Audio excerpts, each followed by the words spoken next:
മുഖ്യമന്ത്രി വിളിച്ചുകൂട്ടിയ ഒരു ഓൺലൈൻ മീറ്റിംഗിലായിരുന്നു മന്ത്രിമാരുടെയും അതുപോലെ ജില്ലാ കളക്ടർമാരുടെയും ഓൺലൈൻ മീറ്റിംഗിലായിരുന്നു. പ്രളയ കെടുതി സംബന്ധിച്ച കാര്യങ്ങളാണ് ചർച്ച ചെയ്തത്. കണ്ണൂർ ജില്ലയുടെ ചുമതലയുള്ളതുകൊണ്ട് കണ്ണൂർ ജില്ലയിൽ ഇനി രണ്ടാളെ കൂടി പുഴയിൽ കാണാതായ രണ്ടാളെ കൂടി കണ്ടെത്താനുണ്ട്. അതിൻ്റെ തെരച്ചിൽ ഊർജ്ജസ്വലമായിട്ട് നടക്കുകയാണ്. ചെറുവഴിയിലും അതുപോലെ പേരാവൂർ തുണ്ടിയിലും കാണാതായ ആളുകൾക്ക് വേണ്ടിയിട്ടുള്ള തെരച്ചിൽ. 13 വില്ലേജുകളാണ് കൂടുതലായിട്ടും ബാധിച്ചിട്ടുള്ളത്. അതുപോലെ തന്നെ 13 സ്ഥലത്ത് ക്യാമ്പുകൾ, ഒരു ക്യാമ്പ് അവസാനിപ്പിച്ചു. 13 സ്ഥലത്ത് ഇപ്പോൾ ക്യാമ്പുകൾ നടക്കുന്നുണ്ട്. 609 പേര് ഇപ്പോൾ ക്യാമ്പുകളിലായിട്ട് ഇപ്പോൾ താമസിക്കുന്നുണ്ട്. അതുപോലെ തന്നെ പാലങ്ങളും റോഡുകളുടെയും തകർച്ചയുണ്ട്. അതിപ്പം മരാമത്ത് വകുപ്പ് റിപ്പോർട്ട് ചെയ്യുന്നുണ്ട്. വീടുകളുടെ തകർച്ചയുടെ കാര്യത്തിൽ ഞാനിപ്പോൾ മുഖ്യമന്ത്രിയോട് പറഞ്ഞത്, തകർന്ന വീടുകൾ കണക്കുകൂട്ടുന്നതിൽ ഉള്ള മാനദണ്ഡങ്ങളിൽ മാറ്റം വരുത്തണം. ഞാൻ ഇന്നലെ കുറേ സ്ഥലങ്ങൾ സന്ദർശിച്ചപ്പോൾ, ആറളം, അയ്യങ്കുന്ന്, പായം പഞ്ചായത്തുകൾ സന്ദർശിച്ചപ്പോൾ വീടിൻ്റെ പുറകിൽ മണ്ണിടിഞ്ഞ് വീടിന് പറ്റുന്ന നാശനഷ്ടം, അത് വലിയ ഗുരുതരമായ ഒരുപാട് സ്ഥലങ്ങൾ സന്ദർശിക്കുന്ന സാഹചര്യം ഉണ്ടായി. 2018 വെള്ളപ്പൊക്കത്തിൽ കരിക്കോട്ടക്കരിയിലും എടക്കാലത്തും ഒക്കെ വീട് തകർന്നതിന് സമാനമായിട്ടുള്ള വലിയ സംഭവങ്ങളുണ്ട്. അത്തരം വീടുകളുടെ നാശനഷ്ടങ്ങളെയും പൂർണ്ണ നാശനഷ്ടമായിട്ട് പരിഗണിക്കണമെന്ന് ഞാൻ ആവശ്യപ്പെട്ടിട്ടുണ്ട്. പാലങ്ങൾ തകർന്നതിനുള്ള പുനഃസംവിധാനം എത്രയും വേണം എന്ന് ആവശ്യപ്പെട്ടിട്ടുണ്ട്. ഈ കണ്ടെത്തേണ്ട രണ്ടാളുകൾ പുഴയിൽ കാണാതായത് അവർ മിസ് ചെയ്യുന്ന ആളുകൾ കാണുന്നുണ്ട്, പക്ഷെ കണ്ടെത്താൻ കഴിഞ്ഞിട്ടില്ല. അന്വേഷണം നല്ല നിലയിൽ പുരോഗമിച്ചുകൊണ്ടിരിക്കുകയാണ്. വൈദ്യുതിയുടെ കൂടി ചുമതലയുള്ളത് കൊണ്ട് അക്കാര്യത്തിലും ചെയ്യുന്ന കാര്യങ്ങൾ കേരളത്തിലൊട്ടാകെ 4,80,614 കണക്ഷനുകളാണ് തകരാറായത്. മഴയുമായിട്ട് ബന്ധപ്പെട്ട് 4,80,614 കണക്ഷനുകളാണ് തകരാറായത്. അതിൽ 92% അത് പുനഃസ്ഥാപിക്കാൻ സാധിച്ചു. 4,40,05,000 കണക്ഷനുകൾ, വൈദ്യുതി കണക്ഷനുകൾ പുനഃസ്ഥാപിച്ചു. 35,118 കണക്ഷനുകൾ ഇനി പുനഃസ്ഥാപിക്കുന്നത്. 2,892 ട്രാൻസ്ഫോമറുകൾക്കാണ് കേടുപാടുകൾ സംഭവിച്ചത്, ചാർജ് ചെയ്യാൻ സാധിക്കാതെ വന്നത്. അതിൽ 2,600 ചാർജ് ചെയ്തിട്ടുണ്ട്. വെള്ളം ഇറങ്ങിയാൽ ചാർജ് ചെയ്യാൻ സാധിക്കുന്നുണ്ട്, ചെറിയ അറ്റകുറ്റപ്പണി കൊണ്ട് ചാർജ് ചെയ്യാൻ സാധിക്കുന്നുണ്ട്. 2,892 ട്രാൻസ്ഫോമറുകൾ, ഇനി 290 എണ്ണമാണ് ബാക്കി ചാർജ് ചെയ്യാൻ ബാക്കിയുള്ളത്. 1,872 വോൾട്ട്സ് പോസ്റ്റുകൾക്ക് നാശം വന്നിട്ടുണ്ട്. അതും പുനഃസ്ഥാപിക്കുന്നുള്ള നടപടികൾ സ്വീകരിക്കുകയാണ്. ഏറ്റവും വലിയ നാശനഷ്ടം ഉണ്ടായത് പത്തനംതിട്ട ജില്ലയിലും പിന്നീട് കണ്ണൂർ ജില്ലയിലും. കണ്ണൂർ ജില്ലയിൽ ശ്രീകണ്ഠപുരം സർക്കിളിൻ്റെ കീഴിലാണ്. ശ്രീകണ്ഠപുരം സർക്കിളിന് കീഴിൽ വരുമ്പോൾ പയ്യന്നൂർ എക്സിക്യൂട്ടീവ് എഞ്ചിനീയറുടെ ചെറുപുഴ പോലുള്ള പ്രദേശം, ഇരിട്ടി എക്സിക്യൂട്ടീവ് എഞ്ചിനീയറുടെ കീഴിലുള്ള ഈ മലയോര പ്രദേശത്താണ് കൂടുതലായിട്ട് വൈദ്യുതി തകരാറുകൾ സംഭവിച്ചത്, നാശനഷ്ടങ്ങൾ സംഭവിച്ചത്. അത് പരിഹരിക്കാനുള്ള നടപടികൾ നമ്മുടെ ഡിപ്പാർട്ട്മെൻറ്റ് സ്റ്റാഫ് പൂർണ്ണമായിട്ടും നല്ല നിലയിൽ തന്നെ നടത്തിക്കൊണ്ടിരിക്കുകയാണ്. പിന്നെ നമ്മുടെ അണക്കെട്ടുകളിലെ വൈദ്യുതി ജലവൈദ്യ പദ്ധതികളിലെ അണക്കെട്ടുകളുടെ സ്റ്റോറേജ് ആവറേജ് 42.57% ഇപ്പോഴത്തെ ജലനിരപ്പ്. അതിലെടുത്തു പറയുന്ന ഇടുക്കിയിൽ ഇപ്പം 40% ജലനിരപ്പ് ഉയർന്നിട്ടുണ്ട്. പക്ഷെ കഴിഞ്ഞ വർഷം ഈ കാലത്ത് 73%. ഇടുക്കിയിൽ ഇത്രയും മഴ പെയ്തിട്ടും 40% ഇപ്പോൾ ജലനിരപ്പ്. കഴിഞ്ഞ വർഷം 73%. ഇത്രയാണ് എനിക്ക് മെയിനായിട്ട് പറയാനുള്ളത്. എല്ലാവരുടെയും സഹകരണം, ജനപ്രതിനിധികളുടെയും നാട്ടുകാരുടെയും എല്ലാ ഡിപ്പാർട്ട്മെൻറ്റുകളുടെയും ആത്മാർത്ഥമായ സഹായ സഹകരണങ്ങൾ ഇനിയും പ്രളയത്തിൻ്റെ കെടുതികൾ പൂർണ്ണമായിട്ടും തരണം ചെയ്യുന്നതിന് എല്ലാവരുടെയും സഹായ സഹകരണങ്ങൾ കൂടുതലായിട്ട് അഭ്യർത്ഥിക്കുകയാണ്. റവന്യൂ വകുപ്പും മറ്റെല്ലാ വകുപ്പുകളും, വൈദ്യുതി വകുപ്പും തദ്ദേശ സ്വയംഭരണ സ്ഥാപനങ്ങളും എല്ലാം വളരെ അലർട്ടായിട്ട് വർക്ക് ചെയ്യുന്നുണ്ട്. സന്നദ്ധ സംഘടനകളുടെ സേവനം ലഭിക്കുന്നുണ്ട്. അതിനെല്ലാം പ്രത്യേകം നന്ദി പറയുന്നു. ജില്ലാ എന്താണ് പറയാനുള്ളത്? വെറുതെ ഒരു വാക്കങ്ങ് ഉപയോഗിച്ചാൽ പോലെ ഏകോപനം എന്ന് വെറുതെ അങ്ങ് പറയുന്നതിന് പകരം ഇപ്പം എല്ലാ സംവിധാനങ്ങളും ഫലപ്രദമായിട്ട് നടക്കുന്നുണ്ട്. ഇപ്പൊ നേരത്തെ മുഖ്യമന്ത്രിയുടെ യോഗത്തിൽ പറഞ്ഞു, വന്നിരിക്കുന്ന പ്രതിഭാസം ചിലത് അത് കാലാവസ്ഥാ മുന്നറിയിപ്പിന്റെ പ്രശ്നമാണ്, ചിലത് മുന്നറിയിപ്പില്ലാതെ പെട്ടെന്ന് വന്ന മഴക്കെടുതിയുണ്ട്, മഴയുണ്ട്. അതിലൊക്കെ കൺസേൺഡ് ആയിട്ടുള്ള ഉദ്യോഗസ്ഥർ തന്നെ മറുപടി പറയുന്നതാണ് ഇപ്പം ഞാൻ കേട്ട് മനസ്സിലാക്കിയത്. ഏകോപനം ഇല്ലെന്നുള്ളത് തീർത്തും അടിസ്ഥാനരഹിതമാണ്. ഫലപ്രദമായ ഏകോപനത്തിലൂടെ കാര്യങ്ങൾ നിയന്ത്രണ വിധേയമാക്കിയിട്ടുണ്ട്. മുന്നറിയിപ്പുകൾ ഏതാണ്ട് കൊടുത്തിട്ടുണ്ട്, പക്ഷെ ഇത്ര കണ്ട് പ്രതീക്ഷിക്കാനുള്ള മുന്നറിയിപ്പ് നമുക്ക് കിട്ടിയില്ല. കാലാവസ്ഥാ മുന്നറിയിപ്പ് ഡിപ്പാർട്ട്മെന്റിൻ്റെത് കിട്ടിയിട്ടില്ല എന്നാണ് അവരുടെ മറുപടിയും പറഞ്ഞത്. അതാണ് ഇപ്പം ഞാൻ പറഞ്ഞത്. ഇടുക്കിയിൽ ഇപ്പം 40% വെള്ളമുള്ളതെങ്കിൽ കഴിഞ്ഞ പ്രാവശ്യം അത് 73% ഈ സമയത്ത്. ആഗസ്റ്റ് ആദ്യം 73% ഉണ്ടായിരുന്നത് ഇപ്പം 40% ഉയർന്നു. 30% ആയിരുന്നു, 10% വെള്ളം കൂടിയിട്ടുണ്ട് ഇടുക്കിയിൽ. അത്രയും നമുക്ക് ആശ്വാസം. ശരിയെന്നൊരു തോന്നലുണ്ടാക്കാൻ LDF നരേറ്റീവ് ഉണ്ടാക്കുന്നതാണ് വിമർശനങ്ങൾക്ക് കാരണം. ആ ചോദ്യമേ ഉദിക്കുന്നില്ല. ആരായിരുന്നു ശരിയെന്ന് കേരളത്തിലെ ജനങ്ങൾ കൃത്യമായിട്ട് മറുപടി പറഞ്ഞു. 2018-ലെയും 19-ലെയും വെള്ളപ്പൊക്കത്തിൽ പ്രളയ തട്ടിപ്പ് നടത്തിയവരാണ് ശരിയെന്ന് പറയാൻ പറ്റും. അതിനേക്കാൾ കൂടുതൽ പ്രശ്നങ്ങളുണ്ടായിട്ടില്ല. അത് അവരുടെ രാഷ്ട്രീയ നീക്കമാണ്. അവരുടെ പാർട്ടിക്കകത്തുള്ള അഭിപ്രായ വ്യത്യാസം തീർക്കാൻ അവരുടെ സെൻട്രൽ കമ്മിറ്റിയുടെ റിപ്പോർട്ട് വായിക്കുക. പൊളിറ്റിയുടെ റിപ്പോർട്ട് നിങ്ങൾ വായിച്ചു, ആരാ ശരിയെന്ന്? ആ റിപ്പോർട്ട് വായിച്ചാൽ പിണറായി വിജയനും ഗോവിന്ദ മാഷും തെറ്റായിരുന്നുവെന്ന് CPM-ന്റെ പോളിറ്റ് ബ്യൂറോ പറയുന്നു. പിന്നെ അവരിങ്ങനെ ഈ കാര്യത്തിന്റെ പേരിൽ ഒരു പ്രതിസന്ധി ഉണ്ടാകുമ്പോൾ അതിനെ മുതലെടുക്കാൻ വിചാരിച്ചാൽ നടക്കില്ല. അപ്രതീക്ഷിതമായിട്ടുള്ള ഒരു വെള്ളക്കെട്ടും വലിയ രീതിയിൽ കാലവർഷക്കെടുതി ഉണ്ടാകുന്ന സമയത്ത് സണ്ണി ജോസഫ് താങ്കൾ ഇപ്പോൾ മണ്ഡലത്തിലെല്ലാം ഔദ്യോഗിക പരിപാടികളെല്ലാം മാറ്റിവെച്ച് മണ്ഡലത്തിൽ സജീവമായി ദുരിതാശ്വാസ ക്യാമ്പുകൾ സന്ദർശിച്ചുകൊണ്ട് മുഖ്യമന്ത്രി ഒരു സ്വർണ്ണാഭരണശാലയുടെ ഉദ്ഘാടനത്തിനാണ് പോയത്. അതിനുശേഷം ഒരു വിരുന്നിൽ പങ്കെടുക്കാനാണ് പോയത്. മുഖ്യമന്ത്രി ഭക്ഷണം കഴിക്കേണ്ടെന്ന് പറയാൻ പറ്റില്ല. മുഖ്യമന്ത്രി ചെയ്യേണ്ട കാര്യങ്ങൾ കൃത്യമായി ചെയ്തുകൊണ്ട് തന്നെ നേരത്തെ മുൻകൂട്ടി നിശ്ചയിച്ച ചില പരിപാടികളിൽ സംബന്ധിച്ചത് വരും. ഞാനും ഇന്നലെ ഇരിട്ടിയിലെ PV നാരായണൻ എന്ന് പറയുന്ന മുൻ കോൺഗ്രസ് നേതാവിന്റെ 10ാം ചരമവാർഷിക ആചരണത്തിൽ ഞാൻ പോയിരുന്നു. ജനപരിപാടികൾ ഞാൻ ഒഴിവാക്കി. അത് സാഹചര്യം അനുസരിച്ചാണ്. ചിലപ്പോൾ നമുക്ക് തൊട്ടടുത്തുള്ള ഒരു പരിപാടിയിൽ പങ്കെടുക്കാൻ, ചിലപ്പോൾ ഒരു കല്യാണത്തിന് പങ്കെടുക്കാൻ, ഒരു വീട്ടിൽ കൂടലിന് പങ്കെടുക്കാൻ, ഒരു ചടങ്ങിൽ സംബന്ധിക്കാൻ ചിലപ്പോൾ നമുക്ക് സാധിക്കും. ചിലപ്പോൾ ദൂരെയുള്ള സ്ഥലത്താണ്. എനിക്ക് ഇന്നലെ തളിപ്പറമ്പിൽ ഒരു പരിപാടി ഉണ്ടായിരുന്നത് ക്യാൻസൽ ചെയ്ത് ഇവിടുത്തെ വീടുകളെല്ലാം സന്ദർശിച്ചു. പ്രയാസമുള്ള സ്ഥലങ്ങളിലൊക്കെ പോയി.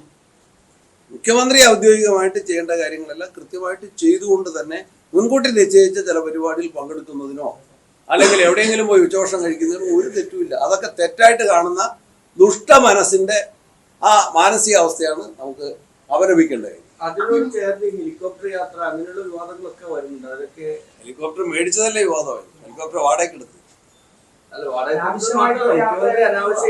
ഒരു അധിക ചെലവും വന്നിട്ടില്ല. ഹെലികോപ്റ്ററിന്റെ മാസത്തിൽ ഉപയോഗിച്ചാലും ഉപയോഗിച്ചില്ലെങ്കിലും കൊടുക്കേണ്ട വാടകയുണ്ടല്ലോ. അദ്ദേഹം തന്നെ വിശദീകരിച്ചിട്ടുണ്ട്. യാതൊരു വ്യക്തിപര ആവശ്യങ്ങൾക്കുമല്ല പോയത്. എറണാകുളത്ത് നിശ്ചയിച്ച ഔദ്യോഗിക കൂടിക്കാഴ്ചകൾക്കാണ് പോയത്. അത് മുഖ്യമന്ത്രി വിശദീകരിക്കുന്നു. നിങ്ങൾ ആരും ചോദിച്ചിട്ടില്ല, മുഖ്യമന്ത്രിയോട് ചോദിച്ചിട്ടില്ല. ഞങ്ങൾ ചോദിക്കേണ്ട ആവശ്യമില്ല. അത്യാവശ്യമായിട്ട് ചെയ്യേണ്ടതാണ്. 2018-ലെ വെള്ളപ്പൊക്കം മുതൽ നമ്മൾ ആവശ്യപ്പെടുന്നതാണ്.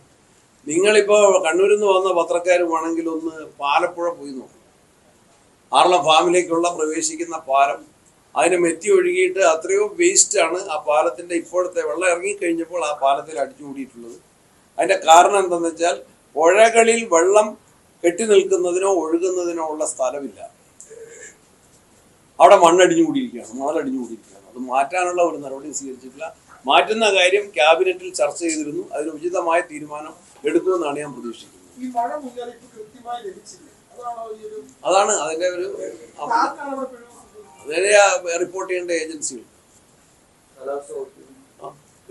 ഏജൻസികൾ ഈ മലയോര മേഖലയായ ചെറുപുഴയും ആലപ്പുഴക്ക് വലിയ രീതിയിലുള്ള നാശനഷ്ടങ്ങൾ ഉണ്ടായിരുന്നു. പക്ഷെ ഉത്തരവാദിത്തപ്പെട്ട ആരും അങ്ങോട്ട് തിരിഞ്ഞു നോക്കില്ല എന്നുള്ള വലിയ പരാതിയുണ്ട്. മാത്രമല്ല ഈ ജില്ലാ കളക്ടർ ഇന്നലെ നിങ്ങൾ പറയുന്ന ജില്ലാ കളക്ടർ ഇന്നലെ സന്ദർശിച്ച വാർത്തയാണ് ഞാൻ കണ്ടത്. സജീവ് ജോസഫ് MLA, അവിടുത്തെ MLA-മാർ, ഞാൻ ചന്ദനക്കാമ്പാറ പാലം പോയതും ആ സ്ഥലം ഞാനും MLA ഉൾപ്പെടെയാണ് പോയി കണ്ടത്. എല്ലാ സ്ഥലവും പോയി തീർന്നിട്ടില്ല. എല്ലാ സ്ഥലവും പോയി തീർക്കാൻ ഒരാൾക്ക് കഴിയില്ല. അപ്പോൾ പല ടീമായിട്ടാണ് പോകുന്നത്. ഞാൻ ഒന്നും കൂടെ ചെറുപുഴ പോകാൻ, ചെറുപുഴ കാണാതായ വ്യക്തിയെക്കുറിച്ച് വലിയ ആശങ്കയുണ്ട്. അദ്ദേഹം സന്നദ്ധ പ്രവർത്തകനാണ്. ഇന്ന് പത്രത്തിൽ വായിച്ചത്. അദ്ദേഹം ജീവൻ രക്ഷിച്ച ആളുടെ നന്ദിയാണ് പത്രത്തിൽ വായിക്കാൻ കഴിഞ്ഞത്. ഇനി ആ യാത്രയിലേക്ക് പോകണം, വൈകുന്നേരം മടങ്ങി പോകണം. അതിനുള്ളിലായിട്ട് സമയം കിട്ടുമെങ്കിൽ ചെറുപുഴ കൂടി പോകുന്ന കാര്യം ആലോചിക്കുന്നു. അത് നമ്മളിപ്പോൾ പ്രവചിക്കേണ്ട ആവശ്യമില്ല.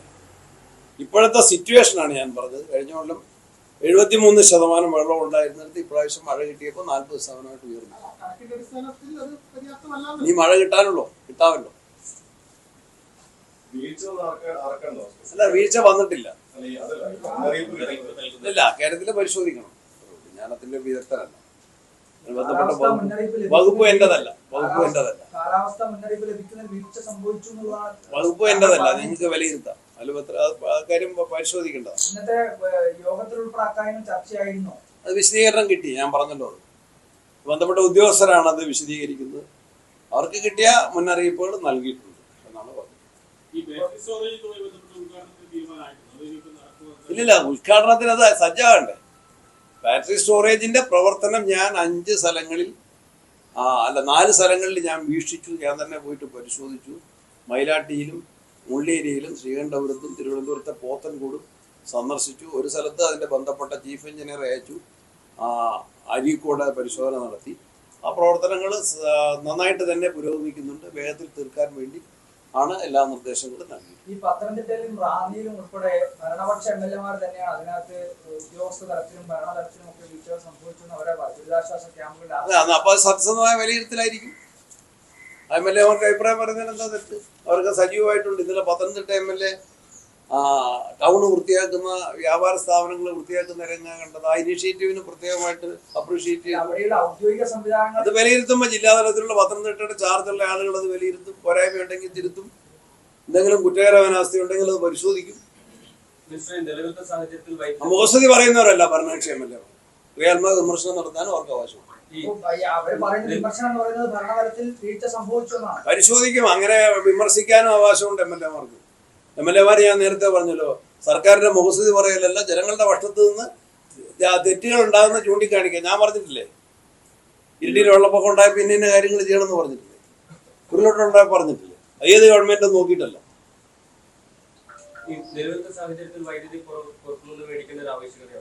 ഇപ്പോഴും മേടിക്കേണ്ട ആവശ്യമില്ല. ഇപ്പോഴും മേടിക്കേണ്ട ആവശ്യമില്ല. വാങ്ങിക്കൊണ്ടിരിക്കുക. അതിന് ദീർഘകാല അടിസ്ഥാനത്തിലുള്ള പദ്ധതികൾ നടപ്പിലാക്കും. അതാണ് ആലോചിക്കുന്നത്. എന്താ അഭിപ്രായം? എന്താ അഭിപ്രായം പറഞ്ഞു? താങ്കളുടെ അഭിപ്രായം എന്താ? അത് ഞാൻ എല്ലാവരുടെയും അഭിപ്രായം കേട്ടിട്ട് പറയാം. അഭിപ്രായം ഉണ്ടോ? വേണ്ടാത്ത അഭിപ്രായം ഉള്ളവരും പറഞ്ഞു. എല്ലാ അഭിപ്രായങ്ങളും പരിഗണിച്ച് തീരുമാനിക്കാം. ഇല്ല, ഞാൻ ആലോചിച്ചിട്ട് പറയാം. എല്ലാവരുടെ അഭിപ്രായങ്ങളും കേൾക്കാം. ജിമ്മേനി ഞാൻ പറഞ്ഞപ്പോൾ എതിർപ്പ് വന്നു. എതിർപ്പുകളെ മാനിക്കുന്നു. പ്രതിപക്ഷ നേതാവ് എതിർത്തു. അതിനു മുമ്പ് രാജ്മോഹൻ ഉണ്ണിത്താൻ MP എതിർത്തു. സന്ദീപ് വാര്യർ MLA പറഞ്ഞു രാജിവെക്കുന്നു. അദ്ദേഹത്തിന്റെ രാജി ഇപ്പൊ ഞാൻ ആവശ്യപ്പെടുന്നില്ല. പദ്ധതി വേണ്ട.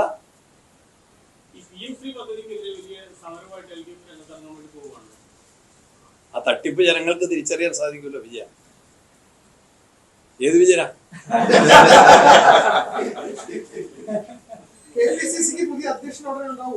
നിങ്ങൾക്ക് എന്താ തിരക്ക്? മഴയുടെ കഴിയട്ടെ, മഴയുടെ പ്രശ്നം കഴിയട്ടെ.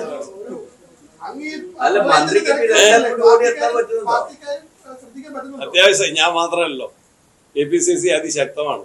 ഞാൻ മാത്രമല്ല, ടീം ഓഫ് ലീഡേഴ്സ് ആണ് കോൺഗ്രസിനെ ശക്തിപ്പെടുത്തുന്നത്. ജില്ലാ കമ്മിറ്റികളുണ്ട്, എല്ലാ ഘടകങ്ങളും ഉണ്ട്. സംഘടനാ കാര്യങ്ങൾ ഞങ്ങൾ ആലോചിക്കാം. അല്ല, കണ്ണൂർ ജില്ലയിൽ മഴക്കെടുതി ഏറ്റവും കൂടുതൽ ബാധിക്കുന്നത് മിനിസ്റ്ററുടെ മണ്ഡലത്തിലാണ്. ഈ KCB ആണെങ്കിൽ ഈ പറഞ്ഞതുപോലെ വലിയ നഷ്ടം, അങ്ങനെയുള്ള കാര്യങ്ങൾ. ഈ വകുപ്പ് നോക്കണോ പാർട്ടി നോക്കണോ? രണ്ടും നോക്കാം. തൽക്കാലം വലിയ കുഴപ്പമില്ലാതെ നോക്കാം. ഹൈക്കമാൻഡുമായിട്ട് ബന്ധപ്പെടും. സ്വകാര്യ ചടങ്ങുകളിലൊക്കെ പങ്കെടുക്കുന്ന ഈ സമയത്ത് ഒഴിവാക്കേണ്ടതല്ലേ ഈ ജ്വല്ലറി ഉദ്ഘാടനം? അതൊക്കെ ഞാൻ പറഞ്ഞില്ല. അതൊക്കെ depends upon the time factor. സമയം ഉണ്ടെങ്കിൽ ഞാനിപ്പോ ഇന്ന് വിളിക്കല് കല്യാണത്തിന് പോകുന്നുണ്ട്. അല്ല, കല്യാണത്തിന് അത് സ്വകാര്യമായി ചെയ്തൊരു പൊതുപരിപാടിയാണ്. അത് ഞാൻ പറഞ്ഞ depends upon the time factor. സമയം കിട്ടുമെങ്കിൽ ഇരിട്ടി ടൗണിൽ ഇപ്പോൾ ഒരു പരിപാടി ഉണ്ടെങ്കിൽ, ഒരു ഷോപ്പ് ഉദ്ഘാടനത്തിന് എന്നെ നേരത്തെ വിളിച്ചതാണെങ്കിൽ ഇരിട്ടി കൂടെ കടന്നു പോകുമ്പോൾ ഒരു നാടൻ മുറിക്കും. വിളിക്കല് വഴി വയ്യാവരേക്ക് ചെറുവഴിക്ക് പോകുമ്പോൾ ഒരു സുഹൃത്തിന്റെ മകളുടെ കല്യാണം ഉണ്ട്, അവിടെ പോയിട്ട് ഭക്ഷണം കഴിക്കും. തിരുവനന്തപുരത്തുള്ള മുഖ്യമന്ത്രി എറണാകുളത്ത് വന്നാണ് നാടൻ മുറിച്ചത്. അതൊക്കെ ചിലപ്പോൾ ചെയ്യേണ്ടവരുന്നേ. എറണാകുളംകാരനല്ലേ മുഖ്യമന്ത്രി. തിരുവനന്തപുരത്തെ ഒരു കാര്യത്തിനും ഒരു കുറവും വരുത്തിയിട്ടില്ല. എല്ലാ ജില്ലകൾക്കും ചുമതല കൊടുത്തിട്ടുണ്ട്. അദ്ദേഹം കാര്യങ്ങൾ റിവ്യൂ ചെയ്യുന്നുണ്ട്, മീറ്റിങ്ങുകൾ വിളിക്കുന്നുണ്ട്. മാധ്യമങ്ങളോട് അല്ലെങ്കിൽ ജനങ്ങളോട്, മാധ്യമങ്ങൾ മുഖേന ജനങ്ങളെ അഭിമുഖീകരിക്കണമെന്ന് മുഖ്യമന്ത്രി കഴിഞ്ഞ 2-3 ദിവസം ഇത്രയും അത് നിങ്ങൾ ഏത് മുഖ്യമന്ത്രിയെ ഉദ്ദേശിച്ചാ സംസാരിച്ചത്? മുൻ മുഖ്യമന്ത്രിയെ കുറിച്ച് അല്ല, ഇത്രയേറെ മാധ്യമങ്ങളെ കാണുന്ന ഇത്രയേറെ മാധ്യമങ്ങളെ കാണുന്ന ഒരു രാഷ്ട്രീയ നേതാവില്ല. അല്ല, പ്രളയ സമാനമായ സാഹചര്യം കേരളത്തിൽ ഉണ്ടായിട്ടും ഈ വി.ഡി. സതീശൻ മുഖ്യമന്ത്രിക്ക് ജനങ്ങളോട് മാധ്യമങ്ങളെ കാണുന്നല്ല, ജനങ്ങളോട് വിശദീകരിക്കാൻ സന്നദ്ധമായിട്ടില്ല. മാധ്യമങ്ങളോട് പ്രതികരണം ചോദിച്ചു, എന്താണ് സാഹചര്യം, എങ്ങനെയാണ്? എന്റെ ശ്രദ്ധയിൽ അതൊന്നും കണ്ടിട്ടില്ല. ഞാൻ ഇങ്ങനെ കുറ്റാരോപിക്കാൻ വേണ്ടി നടത്തിയല്ല. ഇപ്പൊ ഞാൻ ഈ പ്രളയ പ്രശ്നം ഉണ്ടായ സ്ഥലങ്ങളിൽ കഴിയുന്നത്ര സന്ദർശിച്ച് പ്രവർത്തനങ്ങളെ ഏകോപിപ്പിക്കാനാണ് ഞാൻ. കൂടുതൽ വാർത്തകൾക്ക് news 18 Keralam YouTube channel subscribe ചെയ്യുക.